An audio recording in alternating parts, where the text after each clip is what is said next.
Hello, good people. How is everybody today? My name is Alison and I'm coming to you live from Perth in Western Australia. I own a tutoring centre here in Perth. It's called Applied Scholastics Wattle Grove. And I also have an online tutoring business, and that's called Alison Tarrant Education. And both of those businesses that I have, what they're for is to teach children and adults the basics in English and mathematics. But today it's my question and answer segment.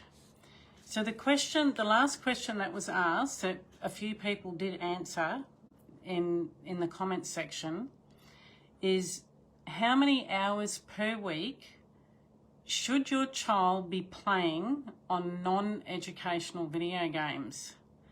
So that is a big question, and there are actually good and bad points to this. So here's the simple answer, and here's what I recommend. I'm not really sure what other people do. Like, there's many different things that people do to control their child and how often that they play on video games. But here's my simple answer. You can take it or leave it, but this is what I recommend after working with a lot of children over the years. So it's a really big subject, this, but I recommend that during the week, when they're doing schoolwork, just don't let them on the computer at all. So Monday morning comes around 7 a.m, just don't let them play the computer till Saturday morning. That's my advice. I'll explain why that is in a moment. I'll actually give you the complete rundown of why I think that. So, as I said earlier, there's good and bad points to playing video games. So here are the good points.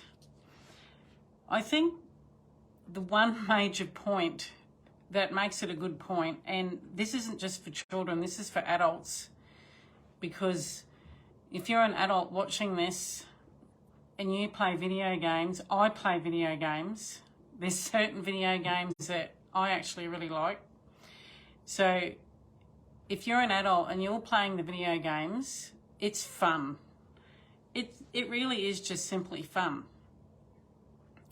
I have a few video games that I play on my phone and on my iPad, and obviously as an adult I control my screen time. And yeah, so that's your first thing. We all find it fun. Some people I do know just wouldn't even go near a video game, but it is fun. Now the second thing, it's really wonderful for children with their hand and eye coordination. It's just good for them to be able to look at something and use their hands to coordinate in that way. It does help them in some way. Now they can make friends online. I know it's not, meeting somebody in person, but I suppose even adults make friends online. So the children do make friends online, and they develop relationships with other children online, as long as it's not other adults online, because you get the scammers and everything, but they do have relationships. And another thing is, it can really teach them how to focus, because if they do have to sit there playing a game, they do have to focus, and they can learn how to focus in other things as well. Now, there are a few other good points, but they're the main good points that I could think of and that I've observed over the years. Now let's talk about the bad points, and I'll try to not make this too long, but the one bad point is, and I'm sure that every parent watching this, you know this already, it can become really addictive. And while it's becoming really addictive and the child's sitting there, like, I know myself, if I'm trying to get to another level or whatever and you keep getting bombed or whatever, you just can't reach the level, you can get really frustrated and you can get quite anxietized. And I've seen children in that state. it's not pleasant, especially if you're a parent and your child's in there and they're getting really angry and they just can't pass a level or they can't do something on it. They start to get really upset. They cry, they throw a tantrum, all sorts of things happen, and that's when it's becoming bad. Okay, and it's not the only thing that's bad about it. I want to go over the main things of why it's bad. And the first thing is, I just want to explain this from an adult's point of view as well, because life is about living. You know, we all want to live, we all want to experience things, we all want to observe things. So if you're sitting in front of a computer screen, this is what's happening. If you're sitting excessively in front of a computer screen, the computer screen or whatever's happening on the screen, it's coming towards you. It's entertaining you. As an adult, even watching TV, the entertainment's coming toward you. So you're sitting there, you're being entertained, and then you're being entertained and you're interacting with something that's entertaining you. And that's okay to a certain point, but when it becomes a problem is when, if you have a child and they're waiting to be entertained, and it's a constant thing. If they're not being entertained, they'll say they're bored. Oh, I'm bored. I want to play my computer game. I'm bored. So what happens is they're so used to being entertained that they no longer are pushing out any creation from their mind. It sort of stops it. It sort of stops it. They literally can't create anymore like they used to. And I've really noticed this. When I'm teaching a child to write a story, you wouldn't believe this, but the hardest thing in a child being able to write a story is to think of an idea. Like you'll even tell them what to write about, and then you get to the point, well, what story can we make up? What can we write about? And genuinely, some children, they can't think of anything.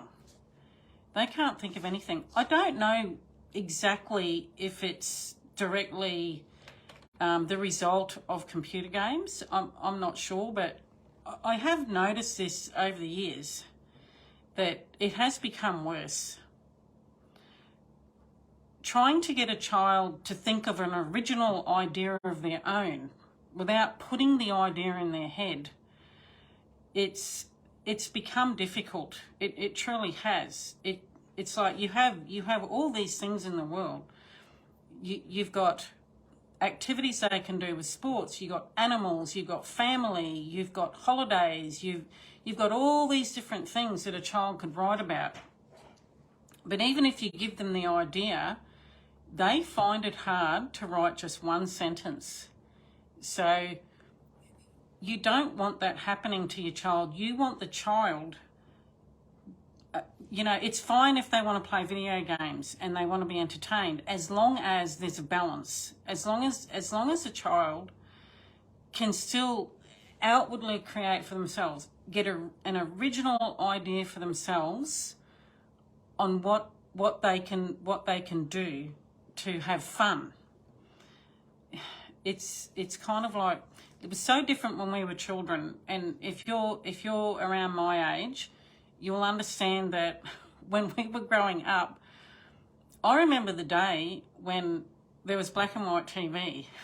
And I remember the day when we got a colour TV, and Sesame Street, Big Bird was yellow. He was a big yellow bird, but before that, he was just a black and white bird.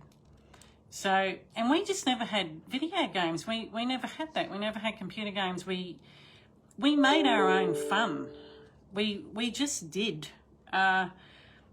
Children of today, when you even tell them, when we were young and it was raining, we'd go down to the creek and we'd throw mud at each other. We'd go, you know, riding on our bikes, we go to the park and we get on the swing for an hour. Children don't understand that because it's just not the way the world is now. It might be in small country towns. I'm not sure. I haven't lived in a small country town for a while.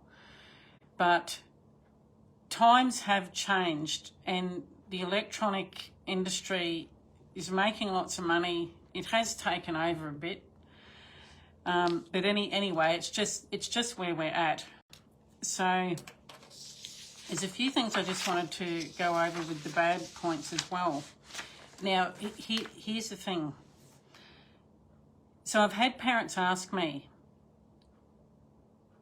well, the first thing they ask is why is too much computer gaming time bad for your child? And I answered that a minute ago.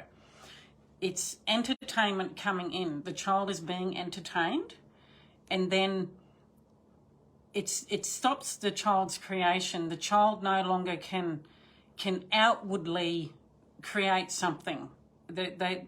It's like all the attention is stuck here and they can't outwardly create. That's the answer to that question.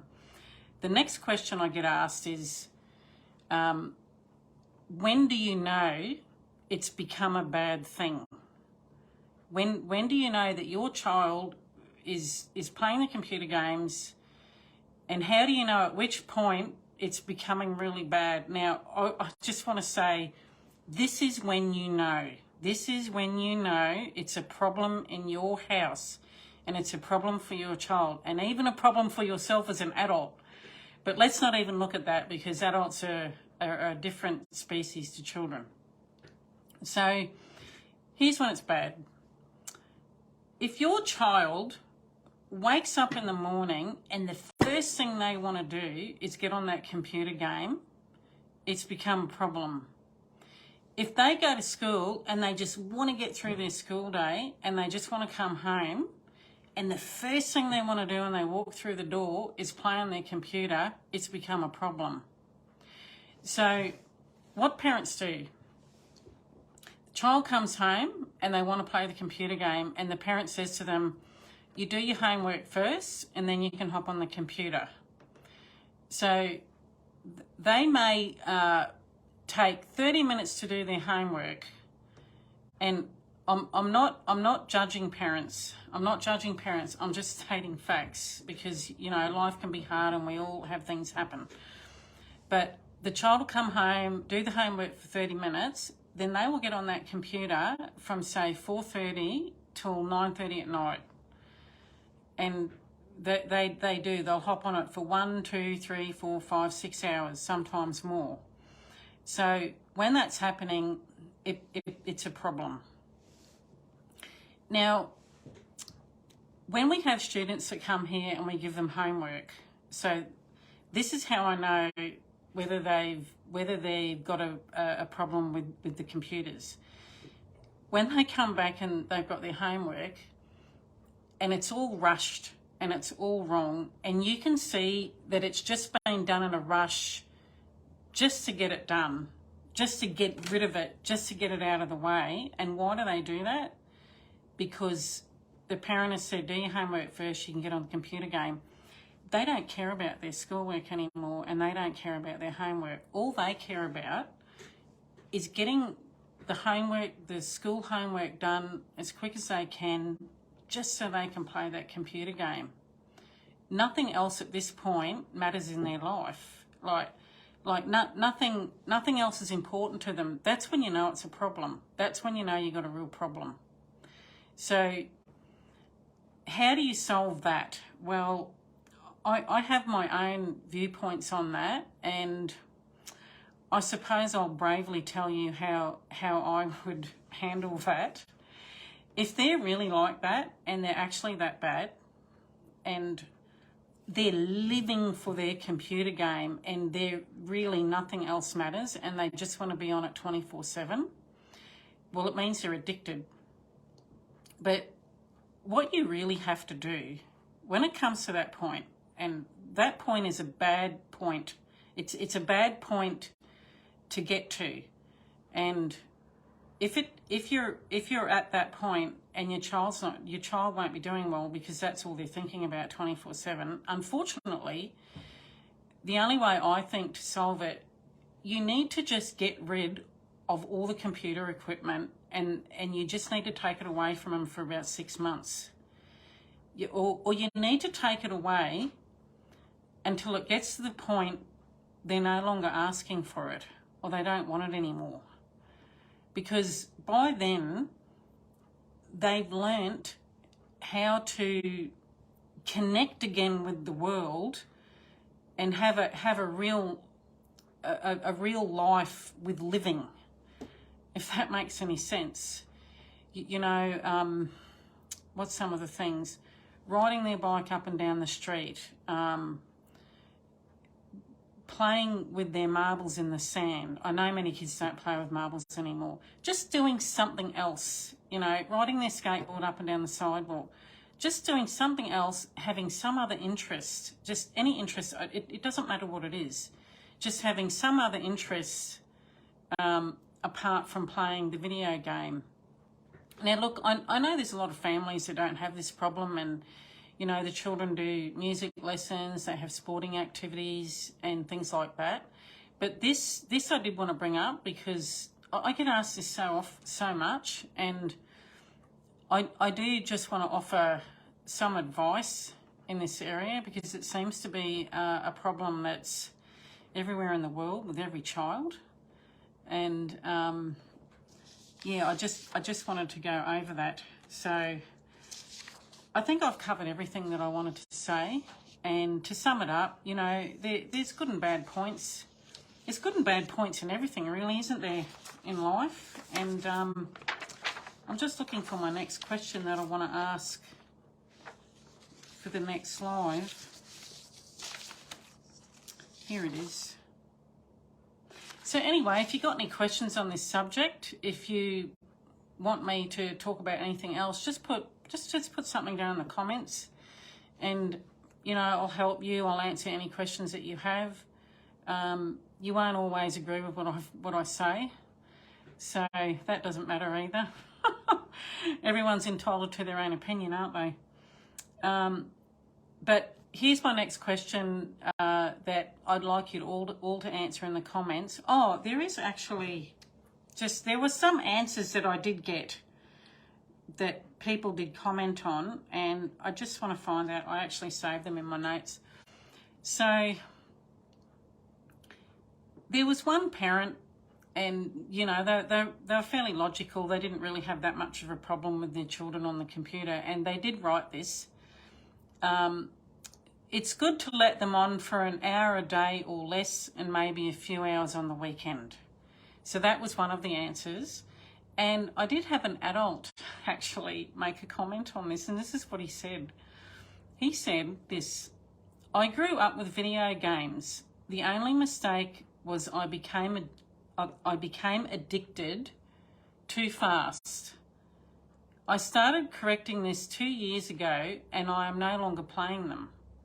The reason why is that I shifted my priorities and the obsession from them to bigger and real-life financial games.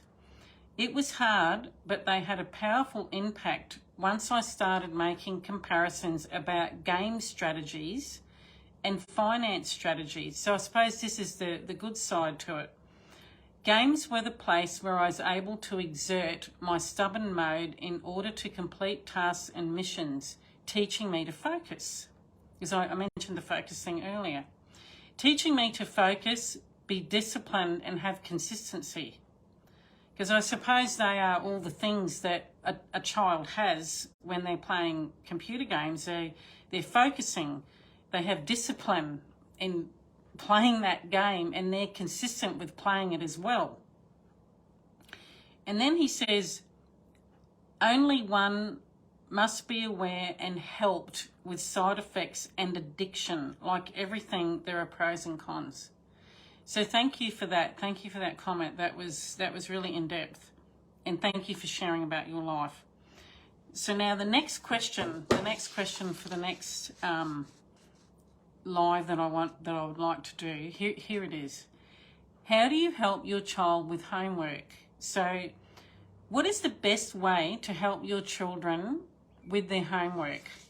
What's the best way? So I'd love you to put your comments down below, and I want to know what you think. And basically that's it for this live, and I will see you in the next live. So thank you for watching, and have a wonderful day, have a wonderful week. Bye.